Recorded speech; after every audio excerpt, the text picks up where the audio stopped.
La gastronomía peruana goza de un prestigio mundial que le genera a este país más de 13.000 millones de dólares anuales, que representan el 10% del Producto Interno Bruto de la nación, y que tras la crisis del COVID-19 ha puesto a este sector en modo de supervivencia. Mira, ahorita nosotros estamos con una venta bajísima porque no hay turismo.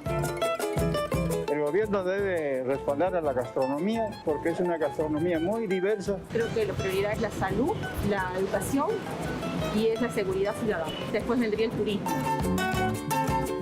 Más de 70.000 restaurantes y puestos de comida han tenido que cerrar por la pandemia, generando pérdidas astronómicas y, lo peor, el desempleo de más de 300.000 personas. Que no podían vender, pues estaba prohibido. Como estaba prohibido, todo cerrado, ¿no? Nadie podía comprar nada. El Estado debería apoyar demasiado al ámbito gastronómico del Perú. Es un país reconocido por su gastronomía y podría tener aún un mayor reconocimiento si hay un apoyo tanto en lo que es gastronomía y el turismo, ¿no?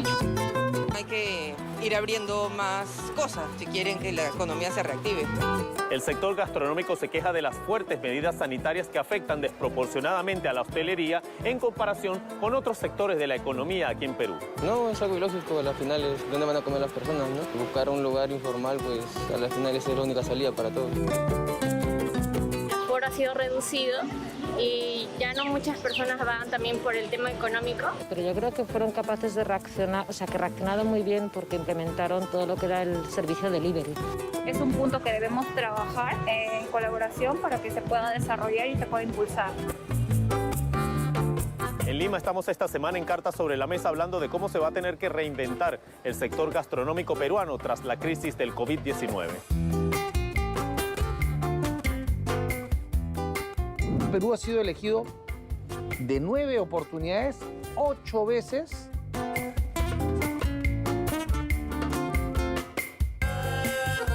el mejor destino gastronómico del mundo por el World Travel Award. Han ido cerrando y restaurantes emblemáticos, que es lo más triste, ¿no?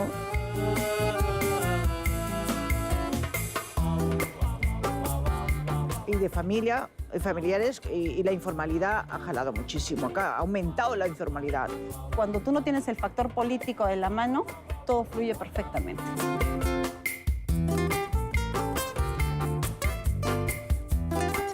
Y ese es el éxito de nuestra gastronomía y nuestra marca.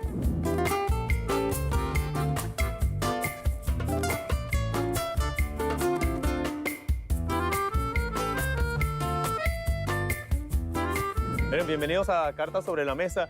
Bueno, estamos en un sitio privilegiado porque el Perú definitivamente, a mi juicio, tiene una de las gastronomías, si no la mejor gastronomía de todo el planeta. Sobre todo por la variedad, la cantidad de ofertas, la calidad de la comida, la inventiva del peruano para sacar platos nuevos cada día. La verdad que cada vez que uno viene al Perú es un placer sentarse a comer en cualquier lado. Pero esta es una industria que obviamente, como casi todo, se ha visto muy golpeada por la crisis sanitaria del COVID-19. ¿Quién me quiere comenzar a contar qué ha pasado? ¿Qué números tenemos? Porque he escuchado por ahí cosas horrorosas, hasta 70.000 restaurantes que han tenido que cerrar, más de 300.000 empleos perdidos. ¿Cuál ha sido la coyuntura que les ha dejado a la industria gastronómica esta tragedia sanitaria? Te quedas corto. Sí. En realidad, en el Perú se estimaba que habían cerca de 200.000 restaurantes antes de la pandemia y asumimos, porque cifras reales o estadística ya pública no hay, pero más o menos 100.000 restaurantes han quebrado. La mitad. La mitad y un poquito más. Y en lo que a gente que ha perdido su trabajo, tengamos en cuenta que en el Perú hay mucha informalidad y por lo tanto de los restaurantes una porción importante son negocios de familias que no están registradas. Ya se estima que se ha perdido alrededor de 1,5 millones de puestos de trabajo, de los cuales 500.000 es directo, pero 1 millón son entre proveedores e inducidos. Es decir, el golpe ha sido enorme. Estamos hablando de 1,5 millones de personas que han dejado de contribuir a su casa para subsistir en esta época tan trágica. Es cierto, lo que dice José Luis, nosotros paralelamente hemos estado trabajando en todo lo que es prensa, y realmente fue muy triste el golpe que nos ha dado esta pandemia. Se han cerrado, como dice José Luis, creo que nos quedamos cortos con 100.000 restaurantes, muchas familias sin trabajo. Y bueno, cuando empezamos ya a trabajar, lamentablemente de pronto se cerraba un mes.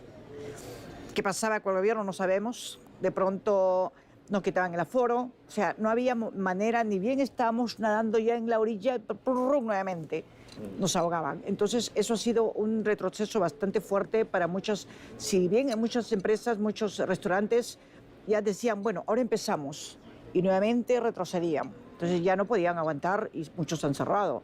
Han ido cerrando y restaurantes emblemáticos, que es lo más triste, ¿no? Y de familiares, y la informalidad ha jalado muchísimo acá, ha aumentado la informalidad. Estamos más o menos con un 75% de informalidad y 25% de restaurantes formales. Imagínate con eso. Entonces, obviamente, la gente, pues, los cocineros que están fuera se van. La gente que trabaja, que tenían restaurantes, o la gente que trabajaba, los cocineros van y ponen su kiosquito, su restaurante por la informalidad. Es muy fácil para ellos. Y tienen que ganarse la plata para poder comer. No, pero si bien es cierto, hay muchos restaurantes que hemos podido sobrevivir, es porque también hemos tenido muchas deudas, muchos préstamos, porque no queremos que la gastronomía peruana caiga, ¿no? Claro, hemos luchado para eso. La gastronomía representa casi el 10% del Producto Interno Bruto de este país. Se estima que más de 14.000 millones de dólares le entran de ingresos al Perú por todo lo que significa la cocina peruana, no solo interno, sino internacionalmente, que depende mucho del turismo. En ese caso, entonces, ¿cuál ha sido el impacto en el turismo como tal? Ha sido muy fuerte, obviamente, como comprenderás, hemos tenido que cerrar fronteras, hemos tenido que cerrar aeropuertos, restaurantes se tenían que cerrar, porque en un momento en que tenías que pensar, ¿qué hacemos? ¿Salvamos vidas? Seguimos abriendo, seguimos motivando el viaje cuando no sabemos qué va a pasar, cuánto va a contagiar. Tenemos la capacidad de poder tener a tanta gente en los hospitales, contamos con esa, digamos, esa gestión, esa logística. Entonces ahí tienes que tomar decisiones que a veces suenan muy duras y sí han afectado a un montón de familias, es cierto. Pero por otro lado también tenías que ver la otra parte, que tampoco podías afectar a una pandemia que no por primera vez afrontábamos, ¿no? Y tenías que tomar decisiones muy, muy fuertes. A ver, la gastronomía para nosotros es un motivador de viaje, sobre todo para el latinoamericano, que viajaba exclusivamente para ir a restaurantes su fin de semana. Estamos hablando del chileno, del argentino, donde ya habíamos fomentado este tipo de viajes, que es venir solamente a probar la comida peruana. Entonces, de un momento a otro, tener que cerrar eso, obviamente ha sido difícil para nosotros, para los que vemos la promoción. Pero como te digo, había dos factores: o salvábamos vidas o seguíamos fomentando el turismo, que en ese momento no era la prioridad. Pero se dio la tormenta perfecta. Exacto, tal cual. Coronavirus y los dos peores gobiernos que han habido, que no tenían capacidad para tomar decisiones. Por eso les voy a decir, porque este fenómeno con la hostelería en general no es exclusivo del Perú. En otros países... Acá, el único país en el mundo que lo han cerrado 5 meses a los restaurantes y que no podían trabajar en el mundo es Perú. Y eso fue por las decisiones equivocadas que se tomaron en su momento, lamentablemente. Pero eso les quería preguntar, ¿piensan ustedes que las medidas tomadas fueron extremadamente exageradas? Hay sectores de esta industria gastronómica que se quejan de la incoherencia de decir, cerramos los restaurantes porque los contagios, pero de la misma manera el comercio informal seguía en las calles, y había gente en las calles. Totalmente. ¿Había incoherencia en ese sentido? Totalmente de acuerdo. Yo creo que el gobierno cerró las fronteras. Creo que fue el primer país que cerró las fronteras de Sudamérica, Latinoamérica, que cerraron las fronteras automáticamente. No, eso te lo puedo garantizar, porque nosotros veníamos a Perú el año pasado, en marzo, y tuvimos que cancelar inmediatamente porque nos cerraron 2 días antes del viaje acá. Y no solo eso, gente que venía, que estaba de turismo, no podían salir. A ver, cerraron fronteras, pero no agarraron los sitios más vulnerables, que son paradas, mercados, donde la gente se aglomera, incluso para tomar su carro, ¿cómo se llama? Paraderos. Paraderos. Entonces, eso no vieron. Y ahí venía todo el problema del contagio. Obviamente la gente decía, yo no puedo dejar de trabajar, porque si dejo de trabajar, me muero de hambre. O sea, si me muero de coronavirus o me muero de hambre. Entonces, pero eso no ha habido ese control, no ha habido esa conversación, pienso yo, con las autoridades, los alcaldes, el alcalde de Lima. No ha habido comunicación, por lo cual no han podido atacar de esa manera. Yo creo que si atacan por todos los conos, paralelamente cierran fronteras y de una vez, atacaban todos los conos, pues fenomenal. Y ahí hubieran controlado, pero no fue así. Ya la agarraron cuando ya el virus estaba pues encima de todo. Y nosotros, los formales, que pagamos impuestos, que trabajamos bien, guardábamos la bioseguridad, que nos costó un montón de plata, nos cerraban cada rato. 5 meses cerrados y lo que dices tú es correcto. El restaurante estaba cerrado, ya un restaurante que había invertido en control de bioseguridad, donde había distanciamiento social, aforo, etcétera, estaba cerrado. Afuera, la comida se vendía en carretilla. Así es. Sin ningún control, sin ninguna nada. Entonces, ha habido errores tras errores y tras errores, y eso es porque, lamentablemente, era más un tema ideológico que un tema profesional a la hora de tomar las decisiones. Y eso sucedió en el gobierno tanto de Vizcarra como de Sagasti. Ahora, un fenómeno que he visto en varios países que hemos estado yendo y sobre donde también la hostelería ha sufrido muchísimo, los restaurantes, los hoteles, etcétera, es un fenómeno en donde la oferta, si se quiere, o la demanda, mejor dicho, de los bancos, fondos de inversión tratando de hacer o de pescar en río revuelto, de hacerse de precios de gallina flaca, han empezado a comprar restaurantes y hoteles cerrados. ¿Esto ha pasado en el Perú? ¿Tienen conocimiento ustedes de que hayan habido inversiones en donde de los 100.000 restaurantes que, porque me imagino que esos locales se quedaron ahí, esos locales están allí, la infraestructura, etcétera, han venido el sector financiero, no solo peruano, sino extranjero, a tratar de comprar e invertir? Bueno, te cuento un poco, justamente, pero en Perú, cuando iniciaba la pandemia, justo abría la nueva dirección de inversiones. Entonces le tocó doble reto porque era hacerse un nuevo camino en un momento que todo estaba cerrado. Y tenemos un foro que es Invertur. Y justo en ese foro de ese año teníamos a varios inversores mexicanos que buscaban hoteles, pero no solamente la infraestructura, querían ya la gente que estaba capacitada y lista. De eso tuvimos varios, como te digo. Nunca se llegaron a concretar debido al movimiento político en el que estábamos viviendo, la incertidumbre, es cierto, pero hemos tenido varios del sector del México y de Estados Unidos interesados en comprar hoteles, pocos restaurantes, más que nada hoteles, en la zona del norte. Pero no se dio. No se dio, por la incertidumbre política. Y a tu pregunta, los bancos no han entrado en ese proceso de tomar propiedades o tomar negocios. Hay una incertidumbre que hace que hoy día los bancos prefieran estar mirando de lejos. Sí, la coyuntura política no ha ayudado tampoco a motivar a que, bueno, sí, me están vendiendo estos restaurantes ahora súper baratos, pero igualito no quieren invertir por la coyuntura política. Así es. Incluso la gente, muchos empresarios que yo conozco, al menos han sacado su plata. Se han ido y al exterior y están poniendo restaurantes, yo te conozco como 10 ahora mismo que están yéndose por la incertidumbre que hay.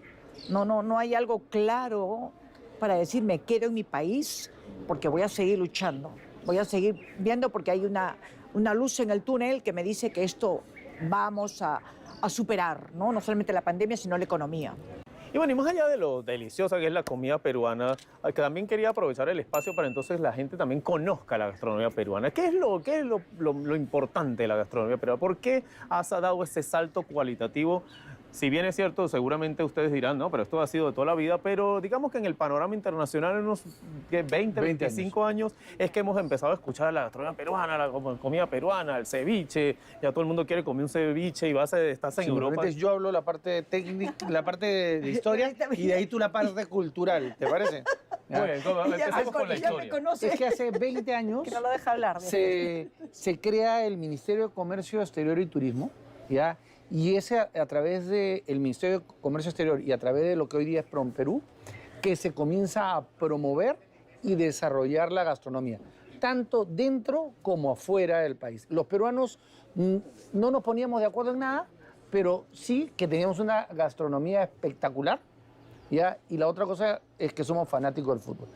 ¿Ya? Te iba a decir que solo se ponen de acuerdo en la gastronomía y en la selección. Exactamente, en la selección de fútbol. ¿Ya? Eso es lo único que nos ponemos de acuerdo. Y se comenzó con un trabajo muy profesional, ¿ya?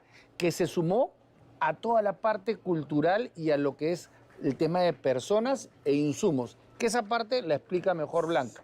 Pero creo que un vehículo importantísimo para el desarrollo es el trabajo que hizo el Mincetur.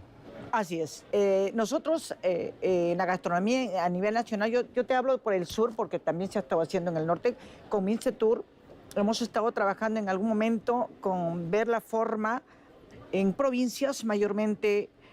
Es muy rústico hasta en la presentación, la comida es buenísima, pero a ellos no les importa si mira, se pones acá, acá, acá y me dejo entender, ¿no? Y en la salubridad también. Entonces hemos sido varias personas y hemos trabajado sobre ese tema para que en todo el Perú se atienda al turista bien y que no le caiga mala comida, porque teníamos ese problema. La problemática era, no, me fui a Perú y me cayó mala comida. Entonces ahora no pasa eso. En el Perú se juntan, primero que nada, una variedad enorme de insumos. Nosotros tenemos costa, sierra y selva y tenemos insumos que generan envidia al mundo entero. Somos fuente de origen de la papa, del maíz, aunque México diga lo contrario, del ají y de un montón de otros insumos. Tenemos la llegada de gente de España, de Francia, de China, de Japón. Todos esos aportaron a la gastronomía. Entonces, por eso la variedad de platos que hay en nuestro país es enorme. A eso se suma todo el trabajo que se hizo como Mincetur para reforzar todo lo que Blanca dice en la parte de controles y el dar un servicio de mejor calidad.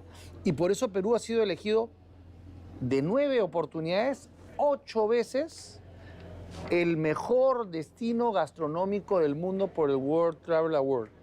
Es decir, ahí te dicen no solamente que la comida es espectacular, sino que los controles que hay relacionados a la comida son de primer nivel en el mundo. Además hay una variedad de vegetales, pintas, frutas que no se encuentran en ninguna parte del mundo.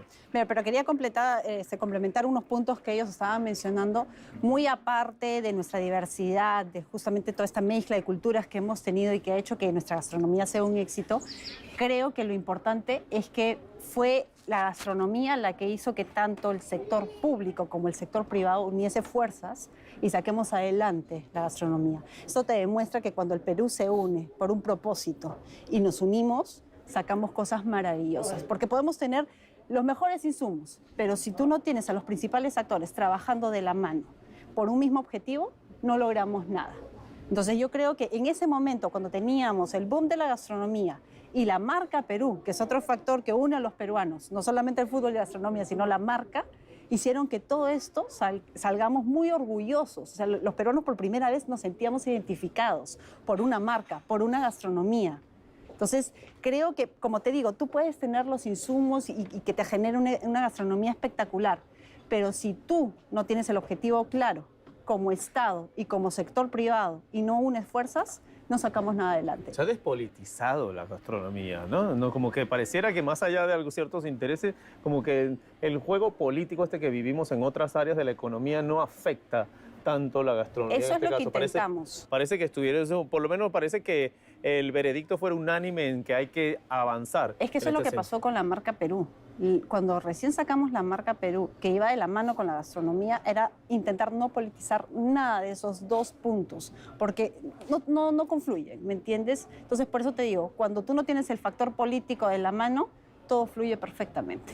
Y ese es el éxito de nuestra gastronomía y de nuestra marca país. Y en esta cadena también existe obviamente la cadena productora, ¿no? Pues, porque todo empieza desde la tierra, desde el campesino que cultiva.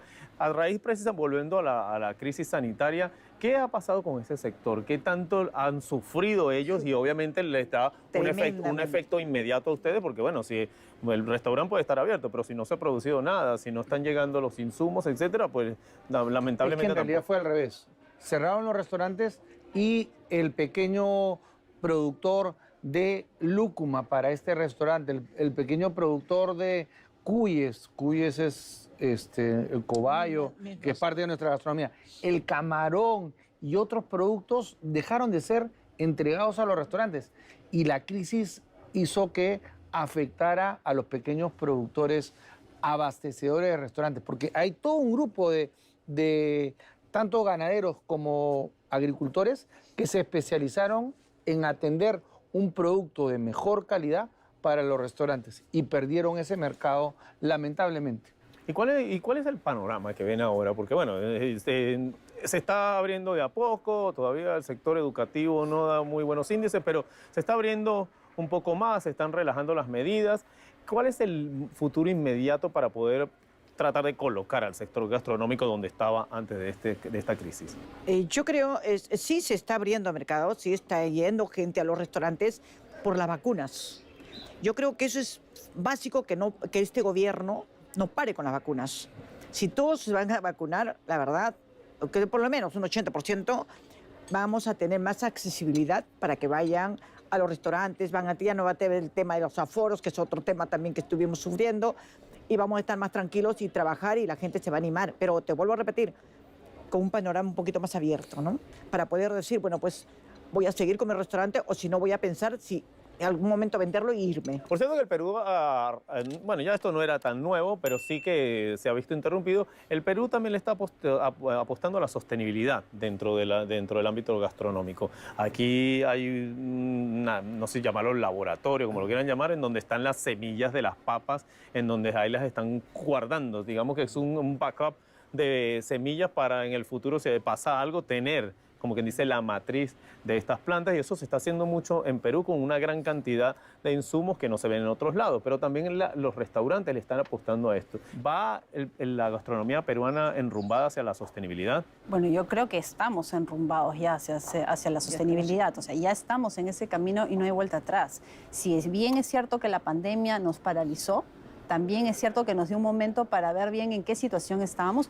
Justamente tú lo mencionabas, ¿no? El hecho de que los restaurantes vean que cumplan con la seguridad de vida, con los protocolos necesarios, que esto no sea un retroceso, que mantengamos esto y mejoremos. Tuvimos un pare, ahora tenemos que ver de aquí en adelante cómo mejoramos. Y eso está en la sostenibilidad de por sí de los alimentos y todo, ¿no? La ventaja que el Perú es un país exportador de insumos, ¿ya? Europa importa todo o mucho para poder producir su gastronomía. En cambio, en el Perú estamos hablando que en los valles que están dentro de la ciudad de Lima, abastecen a Lima. Y lo mismo sucede en cada una de las principales ciudades del país. Son los valles donde están las que abastecen. Tenemos el mar más rico del mundo y está acá a 1 kilómetro. Y es ese mar el que abastece a los restaurantes de Lima. Hay algunos productos que puede ser que vengan de otros lugares, pero mayormente está a pocos kilómetros del restaurante, que es lo que de alguna manera se busca en el mundo, de tratar de evitar el tema de la huella de carbono. Que justamente hablando de la huella de carbono, mañana nos entregan el certificado de que Machu Picchu pues le van a dar el carbono neutro cero, ¿no? Entonces, y ahí te da un indicio que estamos, creo que todos comprometidos, tanto en el sector turismo como que vamos rumbo a la sostenibilidad, que queremos ser un destino sostenible. Esa es la nueva tendencia, además. Ahora que, bueno, que ya se me ha acabado el tiempo, obviamente no podemos terminar un programa gastronómico sin que rápidamente cada uno de ustedes le diga esto a los televidentes que nos están viendo en todas partes de Hispanoamérica. ¿Cuál es el mejor plato, tu plato preferido de la comida peruana? No te pases. Y que le recomiendo. Vamos a discutir acá. Bueno, mejor, vamos a replantear. No que sea cuál es el mejor, pero por lo menos ¿cuál le recomendarías que vengan al Perú y no se vayan sin comer? Definitivamente, si alguien viene al Perú, tiene que comer productos del mar. Y el ceviche es un plato emblemático y que el Perú lanzó al mundo. Hoy día muchos países hacen el ceviche, pero nadie como el Perú. El ceviche o el tiradito de pescado con el pescado más fresco del mundo. Y yo diría los camarones, que justamente es de mi tierra. No puede venir al Perú sin probar los camarones. Unos buenos chupes, unos buenos rocotos rellenos. Olvídate, pero el camarón definitivamente es su majestad en el mundo. También un arroz con pato, ¿no? No se pueden ir sin probar un buen arroz con pato, que es delicioso. Ya me agarró el ceviche, me agarró el norte. Bueno, ahí ya vemos la diversidad culinaria que hay en este país. Les agradezco muchísimo a José Luis, a Blanca y a Sol que se hayan venido hoy a Cartas sobre la Mesa. A ustedes los espero la semana que viene en un nuevo programa por aquí, por RTN. Voy a ir más que nada a las empresas peruanas de comida. Yo digo, ¿quién no va a un restaurante, a algún lugar gastronómico?